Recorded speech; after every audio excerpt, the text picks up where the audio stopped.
Hey everyone, it's Mark. I'm here to help you put more money in your pocket through credit cards and smart financial habits. If that sounds good to you, then please do me a quick favor and click on the like and subscribe buttons down below. Now let's talk about the Chase Sapphire Preferred Credit Card and whether or not it should have a place in your wallet. And because this is a metal credit card, we have to do the mandatory drop test because, that's what I do on my channel.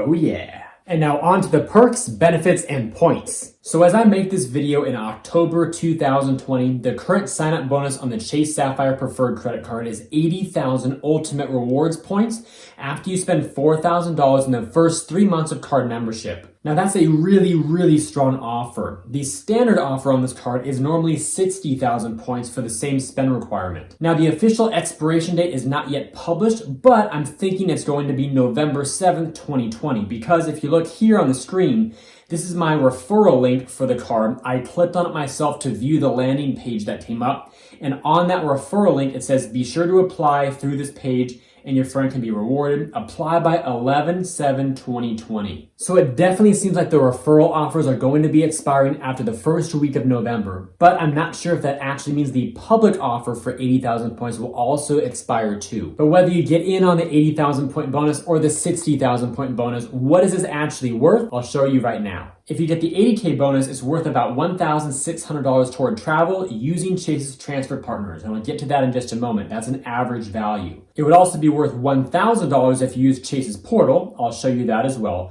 Or if you choose to go the cashback route, it'll be worth $800. If this 80K point offer is gone by the time you see this video and it's back down to the standard offer of 60,000 points, it's still a very strong offer. 60,000 points for the welcome bonus will be worth about $1,200 for travel using Chase's transfer partners. Again, that's on average. Or if you redeem via the Chase travel portal, it's worth $750 toward your next trip. Or again, if you go through the cashback route instead, it's worth $600 of cash. The reason why the value of your points varies is because it's determined on how you actually use them when you redeem.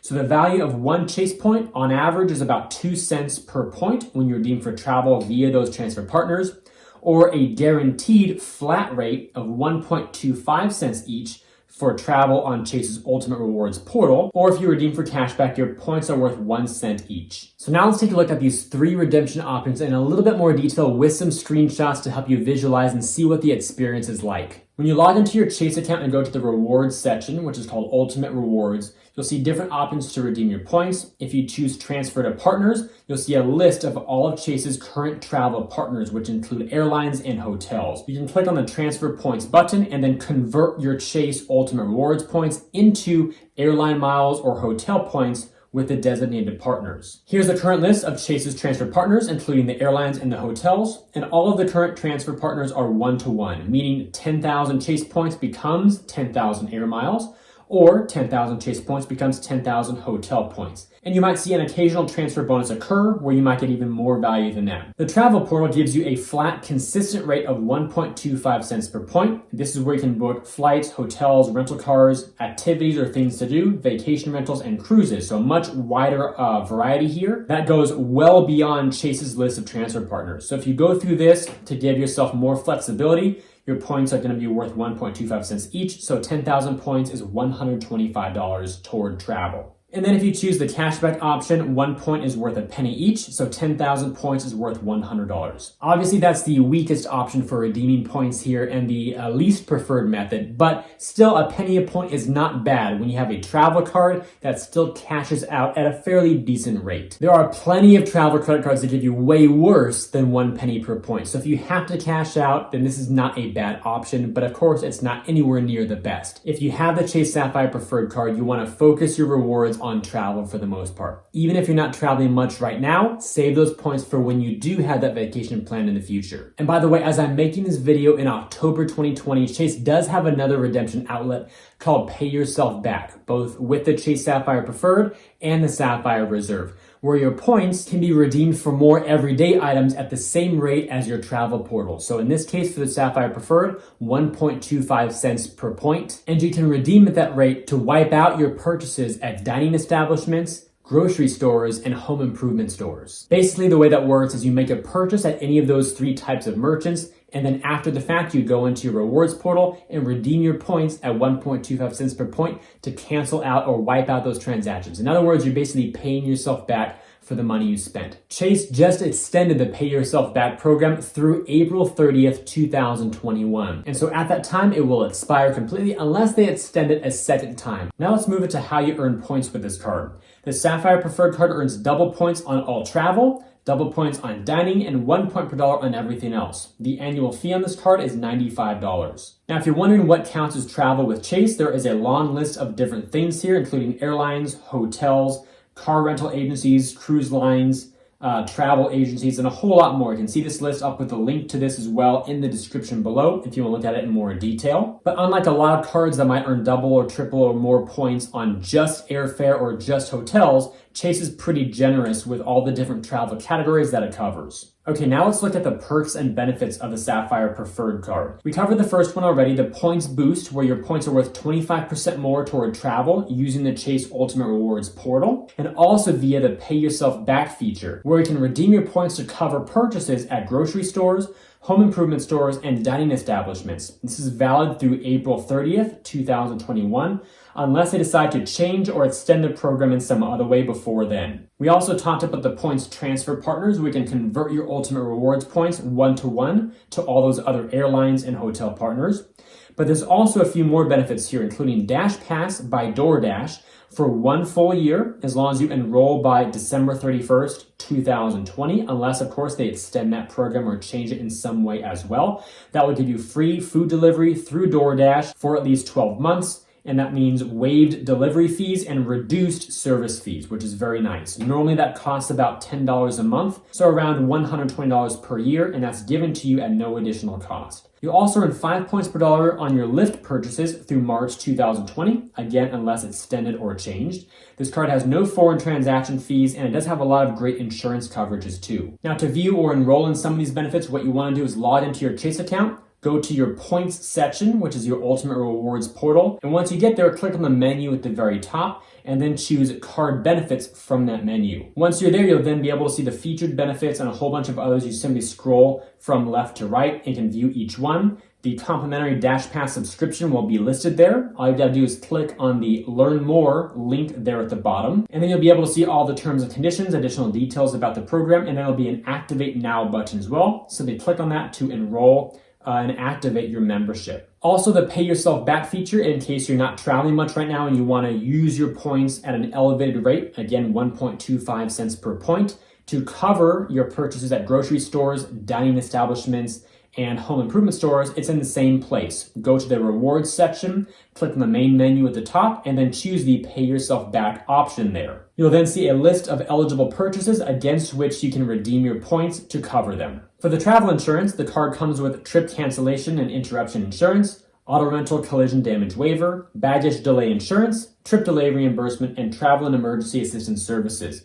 I'll put the link to these in the description below in case you'd like to read more about them and dig into those details. Same for the shopping or retail side. You'll also get purchase protection and extended warranty protection. Again, that link will be down in the description below. A few things that are good to know about this card: it is subject to the Sapphire family rule, meaning you can only have one Sapphire branded card at a time, meaning either the Sapphire Preferred or the Sapphire Reserve. So if you already have the Sapphire Reserve, for example, you want to downgrade that or switch it to a different card first before you apply for the Preferred and get a new bonus. It's also subject to the 148 rule, meaning you can have one Sapphire branded bonus every 48 months. So again, if you already have a Sapphire Reserve card, for example, and you want to downgrade it to a Freedom card or something like that to get rid of it, so that way you can apply for the Sapphire Preferred for this new 80K or even the 60K bonus, you want to make sure that you have not gotten any sort of Sapphire related bonus in the past 48 months or 4 years. And lastly, you want to be aware of the 524 rule. Well, Chase will automatically deny you for any of their cards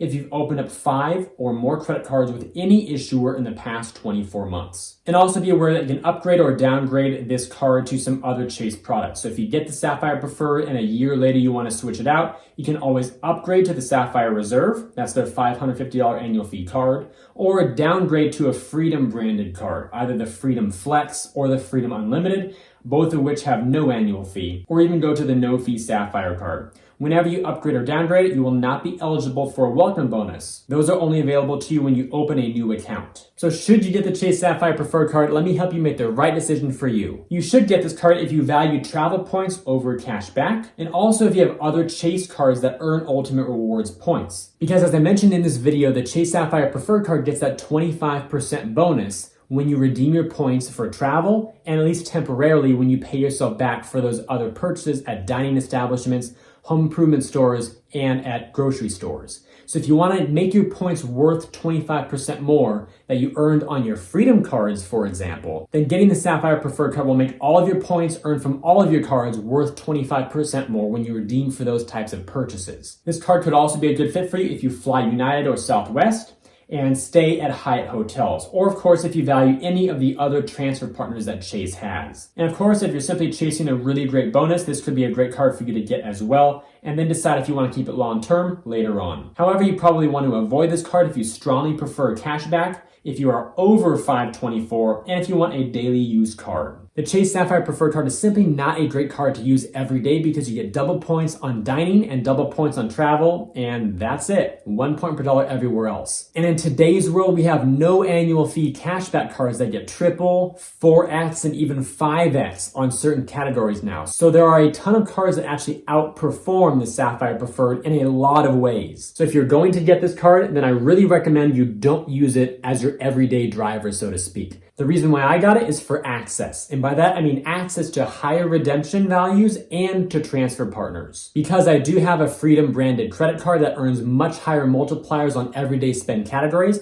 I wanted to get this because I fly Southwest often and I also stay at Hyatt hotels. And whenever I travel and want a rental car, I like to go through Chase's portal to get 25% more value. If you enjoyed today's video and believe it could benefit others, then please help me get it in front of more people by liking this video, subscribing to the channel, and turning on notifications. I'd also love to know if you think that the Sapphire Preferred card is still a great card to keep for access to those transfer partners and for the higher redemption values, even though you may not use it as your everyday card anymore. Do you think it's worth paying $95 per year for those two main benefits or not? Let me know in those comments down below. Thank you all so much for watching. I hope you enjoyed the video and found some value in it. I will see you in future videos, and until then, remember, you are great.